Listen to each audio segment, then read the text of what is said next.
The following program is being funded by the Harmony Hill Performing Arts Foundation. Ladies and gentlemen, and children of all ages, welcome to the Overall View, the program that lets you see from God's perspective the entire world and how God sees it all. Your hostess for this travel adventure is Josephine Russo, presenting for you the big picture, because once you see the larger picture, everything else will seem smaller by comparison.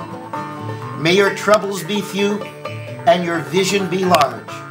And now, here's Josephine Russo.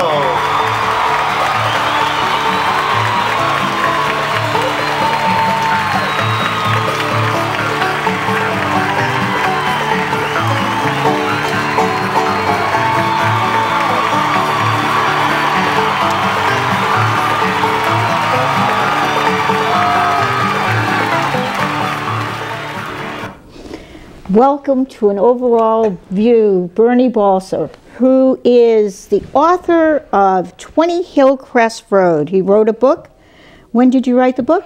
I actually wrote the book in 2004. Oh. It was published in 2006. Wonderful, wonderful, wonderful. And before we begin, I would like to thank the Peabody Access Telecommunications for this beautiful studio. Of course, the producer of the show, Alfred Nesser, who makes all this possible and works so hard to make the show a great success. I'd like to thank Lynn Cam TV for having the show. And now we'll get to our special guest, Bernie Balser. Thank you very much. Pleasure to be here. Thank you for coming, and thank you for being on an Overall View. Now, you wrote the book, and how do people get the book? Well, people get the book if they walked into any bookstore, they could ask for 20 Hillcrest Road, and the bookstore would order it for you. Mm-hmm. Or they could get it through Amazon.com under 20 Hillcrest Road or BW Balser, or they could write to ColdRiverStudio.com, which is in Tennessee. Those three ways. And actually, those are the only three ways, really. Those are the only three I got ways. it out of the library. Yeah, or the library. Several libraries have it. And I really enjoyed reading your book. I appreciate that. And the purpose of writing the book? The purpose, basically, I always wanted to write a book, and I'm writing a follow-up to it. The purpose of the book was try to impress upon people, especially athletes, parents of athletes, or people in general, school kids, anybody really, but mostly grades 7 through 12, that you should participate in sports, football, baseball, whatever, only if you really truly want to. In other words, there shouldn't be any pressure, feeling of forcedness, or whatever the right word is. You shouldn't want to be, pressure, no pressure. But a lot of kids, believe it or not, play sports because their brother did or their father did, and they don't really go their own way, their own pathway. And that's the problem. And that's what your book is about. Well, it really is. It's kind of like a life story, isn't it? It definitely is. It's a novel, but it's written in the form of a memoir. Mm-hmm. I use the first person. It's definitely about me, but I do make up some stories. Yes, yes. And do you travel around to schools and not only to promote your book, but to promote the fact that kids often are pressured into doing what they don't want to do? Well, I haven't really been. I've been to a few schools, Swampscott High School, Danvers High School, but I haven't really gone to many schools because they don't really know who I am. So I have spoken at senior citizen groups. I spoke to the North Shore Christians Women Connection, and I've spoken to different libraries and where I've sold books. But generally, I haven't touched the schools where really I want to touch. I think that's the central part of where I would like to reach. Kids who play sports, or even kids that don't play sports, because I was more of a scholar than I was an athlete. I was fairly good in football. I played fairly well. But football, I really hated, every minute of it.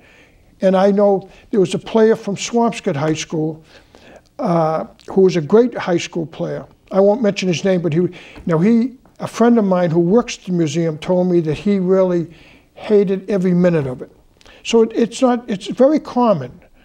A lot of, it's in a way, it's a macho thing. There's nothing wrong with playing football, playing sports, if you really want to. And it's a wonderful competition. But isn't it funny? Up until the 7th grade, my life was sort of ideal.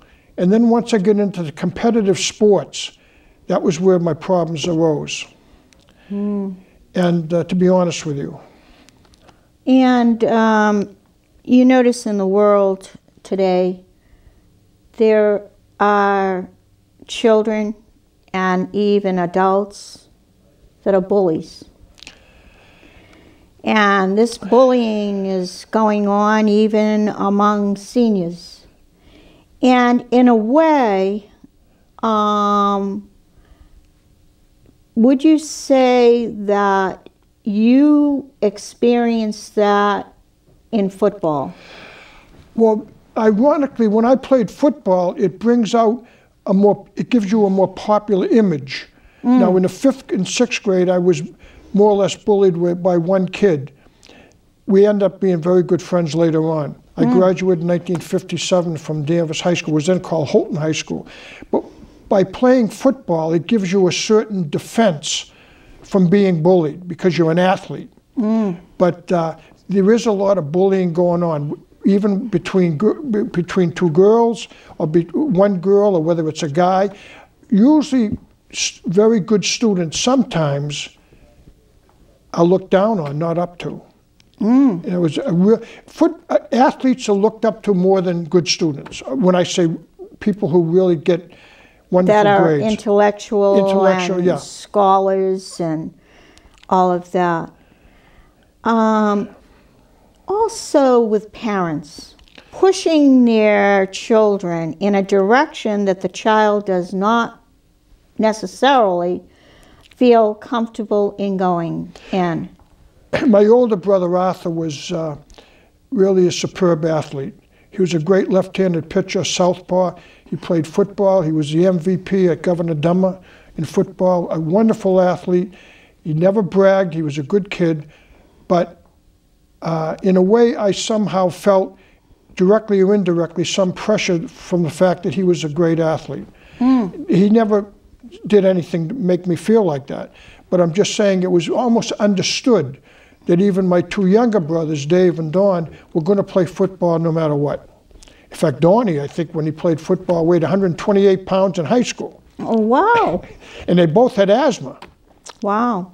So that tells you something. I'm not blaming anybody. My father always treated us great. We were sort of an upper middle class family. We had everything. But there was a certain form of discipline there. So you more or less, it was quietly understood that you did what you were told, without question.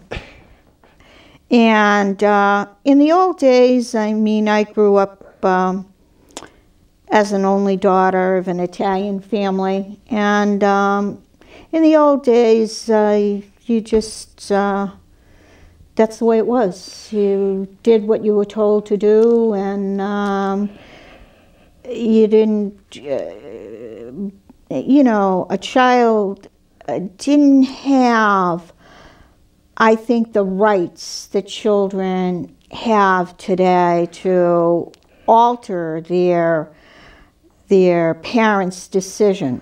Boy, that perfectly put.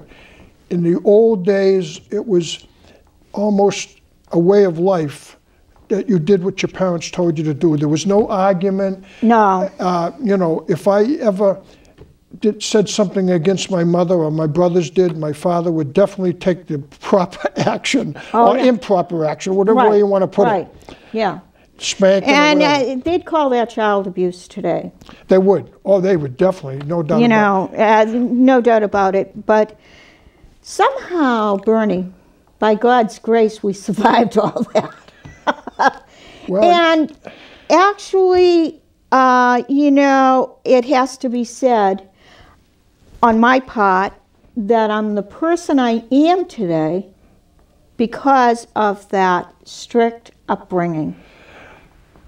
definitely. I think all my brothers, including you're right.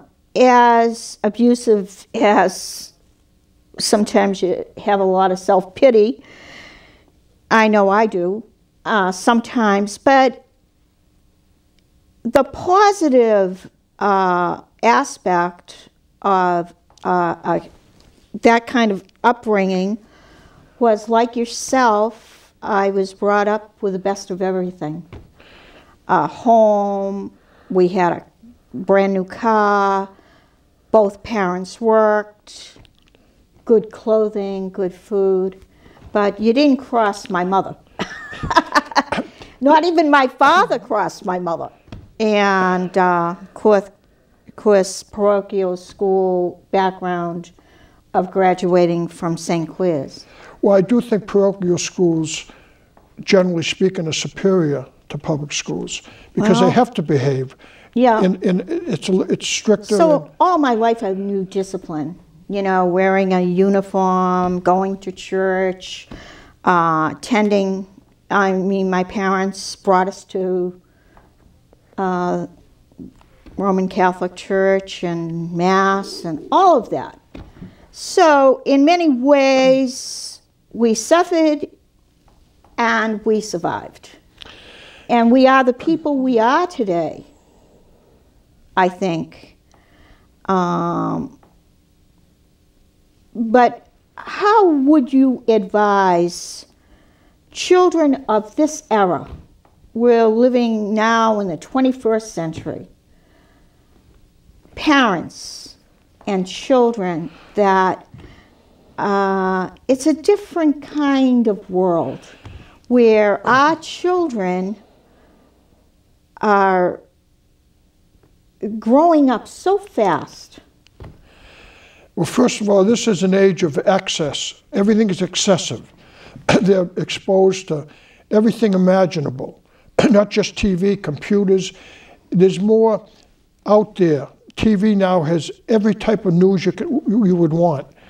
So it is the parents are really responsible for guiding their kids the proper way, whatever that is.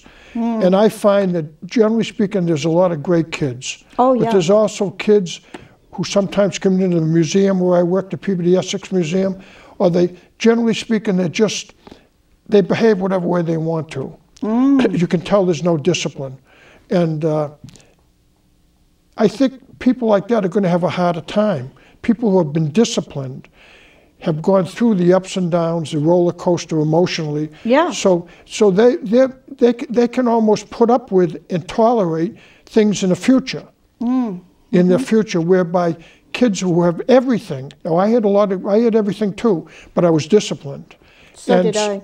So therefore, that sort of balanced out the fact that I had everything materially. And I have discovered, because of that background, my father always had a beautiful car, a Cadillac, a Continental. My mother was a wonderful woman. My mother really was a backbone of the family. There's no two ways about it. A wonderful woman who loved everybody, loved the animals. Yeah. And but I think it's the responsibility of the parents. And sometimes they're both working. Yeah. They're not home. And I find the kids, there's a little too much looseness. Yes. In the schools. Yes. Just generally speaking. Yes. But there are a lot of wonderful kids. There really are. And what do you think about children of today with the bullying going on in the schools? That really bothers me big time. The young girl that was killed, because I've read a lot about her, that really bothers me. And I still think that some of the schools overlook it, or they don't want to publicize it. They don't want to deal with it. And they don't want to confront it. Well, they don't want to confront it because sometimes the parents of the bullies have some political power, whatever it is. Yeah. But they don't want to confront the real issue. And there's a lot of kids who get bullied that you never even know they're being bullied. And they end up dying. They end up, well, in serious, either that or they end up with serious emotional problems. And it's almost like the strong survive. And it's really, you know, it could be any numbers of things. It could be spiritual. It could be bringing up by the parents. You have to have a good base from which to work from. And that was a poor sentence. But you have to have a good base. A foundation. Foundation, right, exactly. A foundation. And, you know, I was talking to someone, and it's very unfortunate that I feel that growing up, people in their senior years, believe it or not, suffer with other seniors bullying them. Well, and bullies, I believe, are not only our teenagers and our children, but even adults feel that they can bully someone else into whatever. They target certain people and they really pick on them. And it's got to stop somewhere. Somewhere in our workplace, in our schools, in our senior centers, even in our churches, believe it or not. Usually the people who are nice, easygoing, they're not temperamental, they agree with most people, those are the people who usually get picked on. So you've got to, I guess you have to learn, whether it's early in life or later in life, you just can't allow people to push you around. Right. That's been a big problem with me now, different jobs I've had. You know, the easygoing. Yeah, right. Everyone tells you their problems. Yeah. But sometimes you're open to be attacked emotionally or whatever. Yeah. Well, you know what I have learned in my years is that we allow, from our backgrounds, unacceptable behavior. And I have come to the point, finally, where I'm sick of being a masochist. Well, that's a good. And I'm sick of going back for more. And I am not allowing unacceptable behavior in my life. Boy, Whether it be in the home place, the workplace, wherever it is, I am staying away from people, whether they are so-called friends or not. I have decided to totally detach from those type of behaviors, because I think it is in what we allow. And I don't think God, in His Word, wants His children to be trampled on. I don't think that is God's intention. I really don't. I mean, Jesus did forgive, and He did, you know, have compassion, but accepting unacceptable behavior has to stop. You know something, I think I'm similar to you in that way. I reached a certain point where I finally said no more. It doesn't mean you go out, and it doesn't mean you're combative or you argue. No. You just don't, you sort of knock the people out of your life. That's it. Who are going to do you harm, whether That's it's it. whatever way it is. It's called toxic relationships. Well, I suppose I've had some, no doubt about it. And so have I. And I feel as though at this point in my life, I want peace. And I want to be at peace with those around me. And I really don't want to fight with anyone, but I don't want anyone attacking me either. And I think somewhere along the line, we have failed in our schools, even in our facilities, that everyone wants to it seems to me, accept unacceptable behavior. And I think it's unacceptable in the workplace. It's unacceptable in the home. Too much domestic violence. It's just unacceptable. And I think that we are failing to teach our children there is another way of disagreeing. There is another way of expression without yelling and screaming and attacking someone. There's another way of handling that. Well, because it could be a spiritual way, there could be whatever. The thing is, you have to, if you bring up politics, or say, you bring up anything like that, it can lead to all sorts of combative, brutal arguments. Yeah. So what's the point? So I really think you should be with people who are a lot like you, easygoing, very flexible in their thinking, and you're going to really have an easier life. Right, right. And that's the purpose that you wrote the book. I wrote the book to try to, I wrote the book to try to make people realize you have to find your own way, and there's going to be a lot of obstacles, whether it's playing sports or your parents or whatever it is. You've got to get through that, whatever way you think you have to do it. And whether it's spiritual, it probably will be through God, Jesus Christ. And however, it's up to you to navigate your own life. Right. Do you want to talk a little bit about your injury when you were playing football? Well, back in 1956, I remember it very easily because it was Columbus Day, October 12th, 1956. We were playing in Lynn's Manning Bowl. And I really was not a good football player.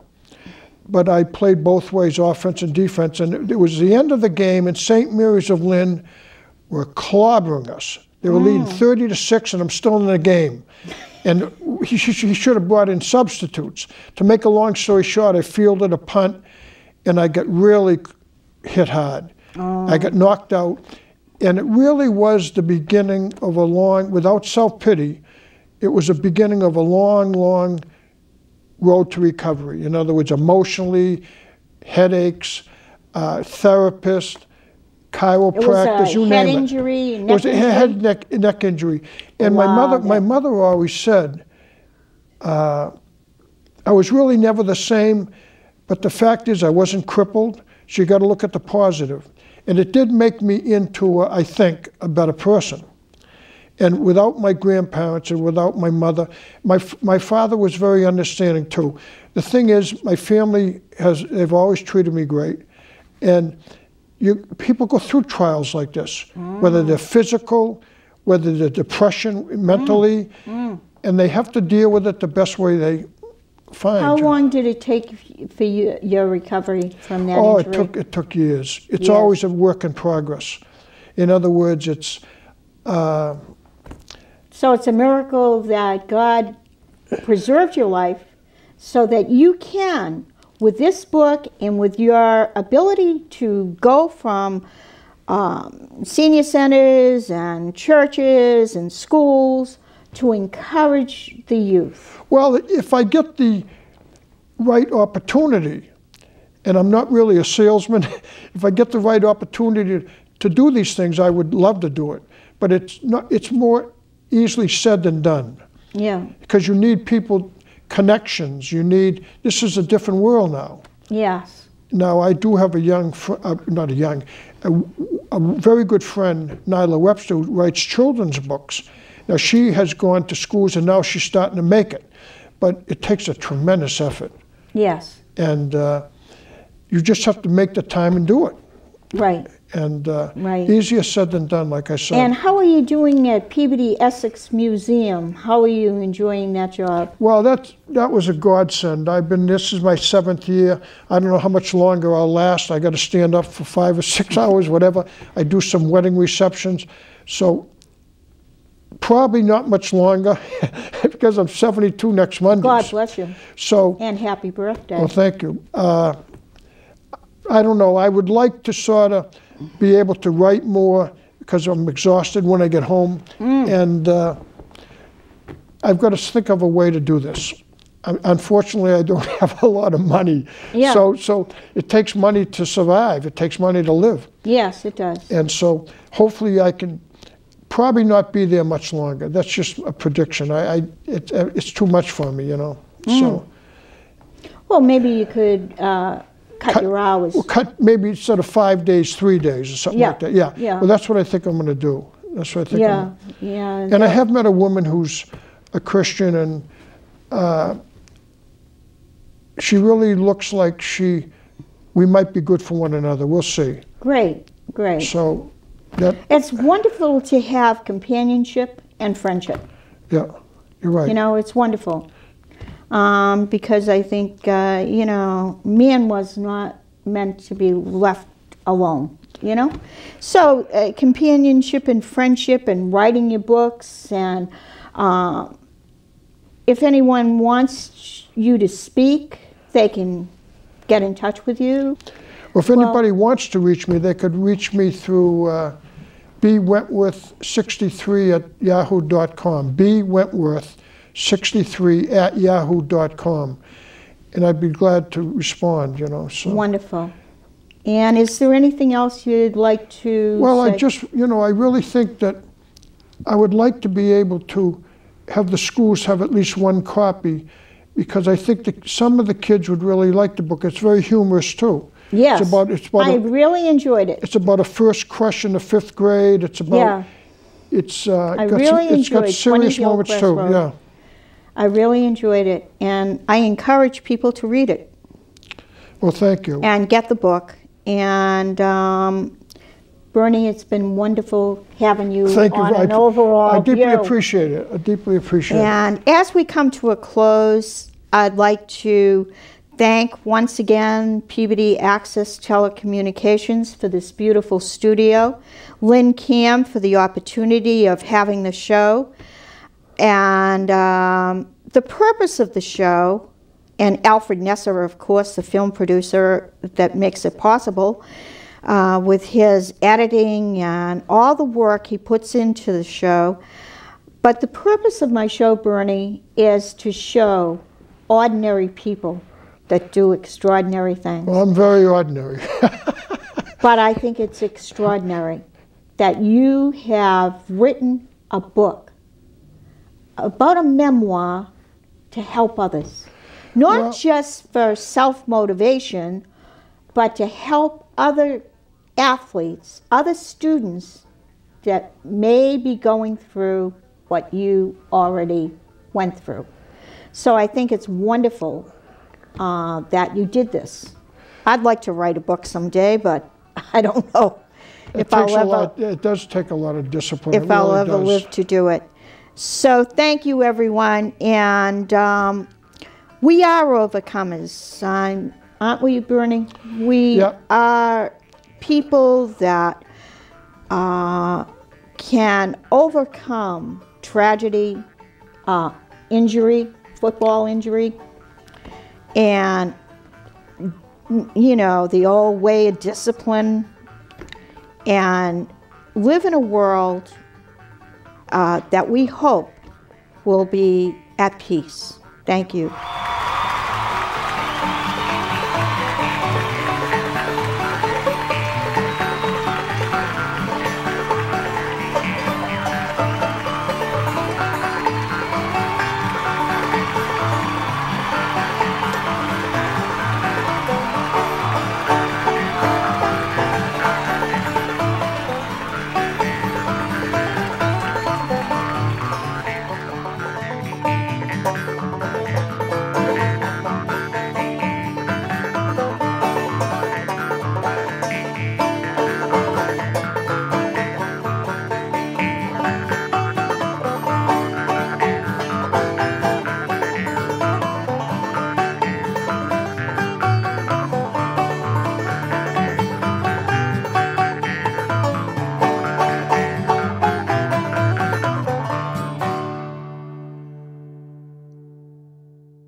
Funded by the Harmony Hill Performing Arts Foundation.